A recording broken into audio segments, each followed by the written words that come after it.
Hi guys, this is Otter here. I just want to talk through the Amethyst update patch notes which were just released on the Total War blog. It's talking about some updates that are going to be released as of tomorrow, so I want to go over sort of the key impact of those updates to the multiplayer scene. I guess the marquee signature of this update is that they'll be releasing the Amethyst wizard, which is basically like a Lore of Death wizard for the Empire. I don't think at this time it's going to enter into the multiplayer scene, but if I'm wrong about that, please feel free to correct me. So regarding the balance changes, um, one thing that is noteworthy, I think, is the Invocation of Nahek upgraded and the Earthblood. They've both changed to a maximum of 4 targets, which to me I think is needed in the sense that both of those spells were very powerful if you just sort of blob healed, especially towards the mid to late part of the game, because the healing potential was enormous. But I think that having a cap of 4 targets seems a little bit arbitrary. So when I cast the Invocation of Nahek upgraded, or if I cast Earthblood, how do I know which of the units in the blob are going to get the Earthblood and which ones aren't? Like, I think that's something the players should not have to guess about. And one way around this might be, instead of having like a max number of targets, you would have instead the programming go like a max amount of heals. So it can heal as many targets as reasonable, like as necessary, but it will only dish out up to, I don't know, 1,000 hit points worth of heals distributed across all of those targets. So I don't know if there was an issue with the coding there, but it seems to me like the way that they implemented that was not the correct way to do it. I think that it was needed, but there's a better way to do it. Beastmen. There's Cygor buff.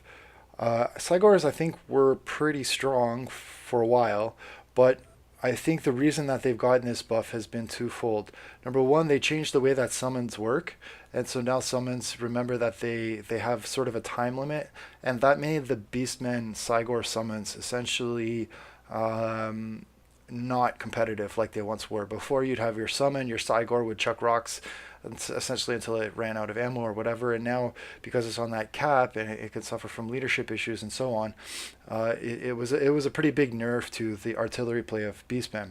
So giving the Cygor a little bit of extra health and damage is sort of a step in the direction of balancing them out with these other factions, that especially these shooting factions that have just gotten increasingly strong with every single patch. So we'll see how that plays out.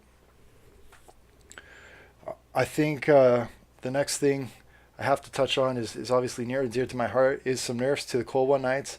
I don't think they're very significant nerfs, and I do think that they are warranted. Having played a lot of Dark Elf, even though I hate to admit it, the Cold One Knights are the backbone of the Dark Elf army, and they were just so reliable that I do think a little bit of a nerf will bring them in line a bit more with some of the other cavalry in the game.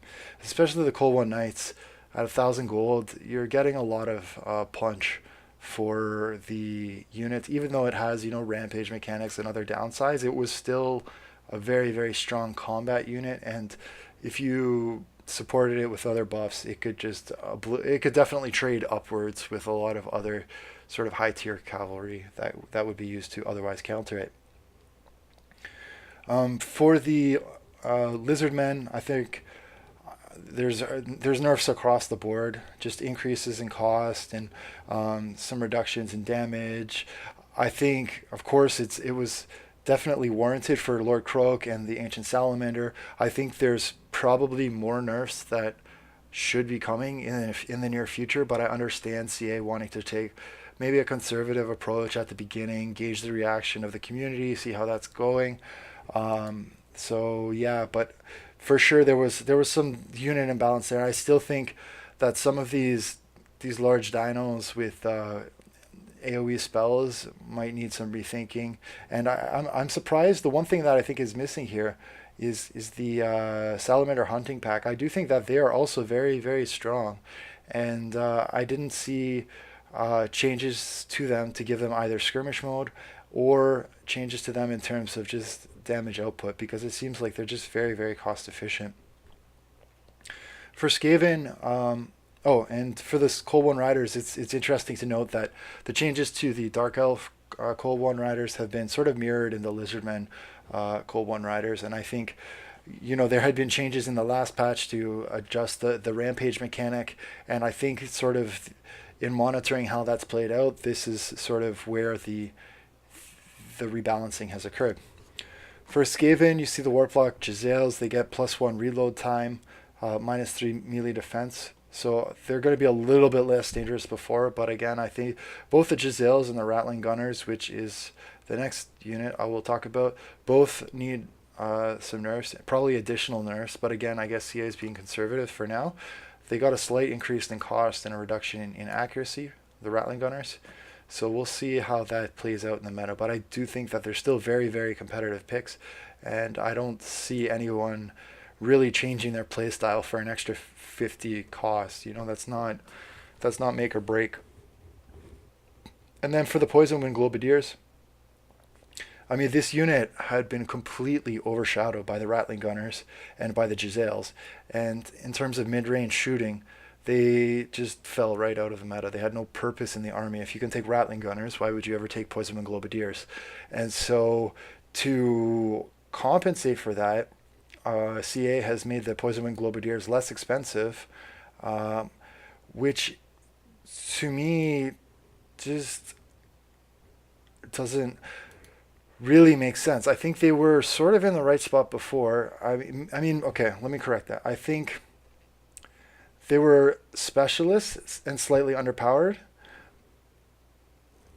I'm not totally opposed to the cost reduction, but I don't think they needed to become much cheaper. I think the issue is more that the Rattling Gunners and the Warlock Giselles were just too powerful, and I think those needed a nerf uh, rather than making Poison Wind Globadier stronger. I think shooting is already so strong in the game as it is, so I don't necessarily think you need to make shooting units even stronger or even cheaper. I think the Poison Wind Globadiers were kind of where they should be, and then the other things were just way too good. But that's just my 2 cents. I'm a Dark Elf player and I like a rush style, so obviously there's some bias there. The Warfire Throwers got +30 armor. I'm okay with this because they are kind of close range, and it is good to be, I think, give close range missile infantry like a little bit of leeway or forgiveness for getting caught out. At the same time, I do think the Warp Fire Throwers were in a good place, and I know they're deeply unpopular in the Warhammer community, but they were a specialist unit, and you have to recognize that they're not going to be good in all matchups. They are amazing, however, in certain matchups which feature slow-moving troops that are vulnerable to fire. So specifically, you're looking at bringing them in fights against Vampire Coast and Vampire Counts and Tomb Kings. And outside of that, you probably want to leave the Warfire Throwers at home. Uh, anyways, moving on, Doom Flares. You got -20% health, -10 armor, -20% mass. I mean, that change was just like very easy to see. They were way, way too strong for their cost point. And now I think they'll be brought a little bit more in line with the rest of the chariots. I think that's probably the right level of nerf to give them. I don't think they were, I don't think they needed more of a nerf than that. I think I think this nerf should put them right where they should be. Um, Vampire Counts, man, this is very cool stuff. So Cryptor has got a slight buff. I know they've been sort of unpopular. Helman Gorst uh, got a buff, and he's got the free reliquary corruption. And so I think Helman Gorst gets overshadowed by a lot of other vampire lords, but this guy is viable. He's very powerful, but he requires a certain playstyle. So you have to come prepared to commit to that type of playstyle. So the way that Gorst plays is like a Mortis engine. He's essentially like he's essentially like a Claw of Nagash, but with the ability to summon Graveguard and really anchor the front line with crazy magic, crazy access to Winds of Magic, and crazy access to uh, heals and summons. So Helman Gorst, like if you imagine like a Mortis engine with summons, that's Helman Gorst. And so the weaknesses of a Mortis engine and the weaknesses of Helman Gorst are that you are going to be weak to individual entities or to so like nobles, things like that, or weak to shooting. And when you take Helmengorst, you have to bring certain sort of bodyguard elements that are going to make sure that Gorst doesn't get uh, assassinated. Basically, he's a slow-moving target, but he's like the anchor of your army, so you have to build around that. Anyway, moving on to the Vargulf. Minus 10 base melee damage, minus 20% AP melee damage. I'm okay with all of that. I think the art of the Vargulf has been a little bit overpowered for a while. I don't know if the damage was really the issue, but I think maybe just I don't know, maybe reducing its health pool a little bit would have been the better route to take. It doesn't have super high damage in the first place, in my opinion. So we'll see. Maybe a slight decrease to its speed as well, but it has a speed of 80, which is pretty quick for like a chariot type of entity. But then again, if you compare it with like Norska, I mean, they got Marauder ice chariots that are rocking like a 90, 95 movement speed, which I think is too much, but that's another side point. um, I don't think chariots should really ever have a faster speed than the cavalry. I think chariots are designed for fighting infantry, and if you have them in the right place, they should be faster than the infantry that they're supposed to attack. They shouldn't be faster than the cavalry that are supposed to counter them. So that's my thoughts on the latest patch. I can't wait to try it out. I'm glad to see in closing the nerfs to Lizardman and Skaven. I think they were needed.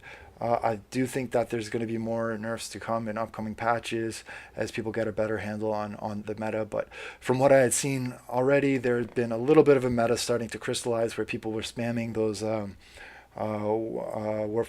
the oh my god, what are they called? The Rattling Gunners and the Giselles. And I've also seen a lot of those large monsters being used. And I know by the Lizardmen, and I know that part of it's just because okay, it's a new patch or these are new units, and it's fun to always play with new units. But I do think that it's been a little while now since the Lizardmen and the Skaven DLC dropped, which means that I think maybe the novelty is worn off a little bit. It's still fun, but I think people are now bringing it just because they think it's competitive, not because of the novelty per se. So thanks for listening. I hope you enjoyed, hearing my thoughts on this, and we'll catch you later on. See ya. Bye.